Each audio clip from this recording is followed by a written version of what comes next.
Jeho hodiny sú výnimočné preto, lebo sa učíme hrami. Pamätáte si túto postavičku? Ako sa volá táto postavička?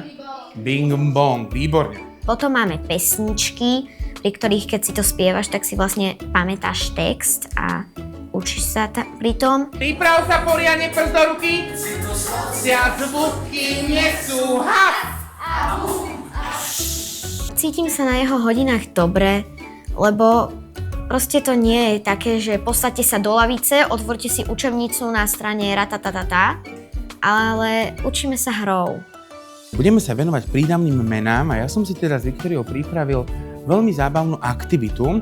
Vyvolám si ťa, tak si ju otočíš a nájdeš si slovné spojenie. Budeme učovať rod, budeme učovať číslo, budeme učovať pád. A uvedomil som si, že učebnica nie je pre mňa nejaká modla, ktorej sa mám kláňať, to nie je pre mňa nejaký chrám, že je takým iba podporným lanom. Mojou úlohou je zaujať každé jedno dieťa v každom jednom portfóliu. A len skrz rôzne aktivizačné veci dokážem pohnúť to svetielko v tom dieťati, aby si to dieťa uvedomilo na tej hodine, že na to má, že sa cíti úspešné a že to dokáže zvládnuť. To je celé. Lokál singuláru, cudzí ľudia. O cudzom človeku. O cudzom človeku.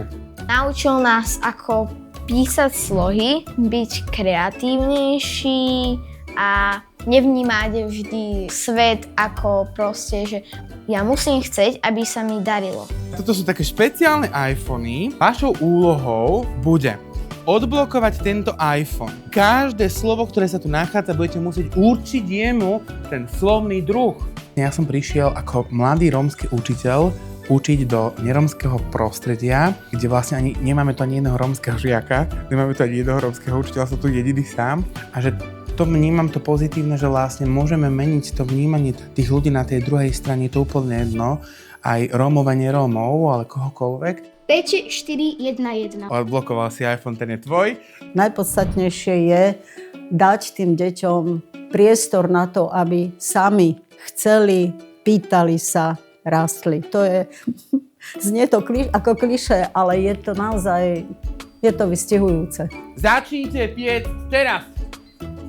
Inklúzia nie je projekt.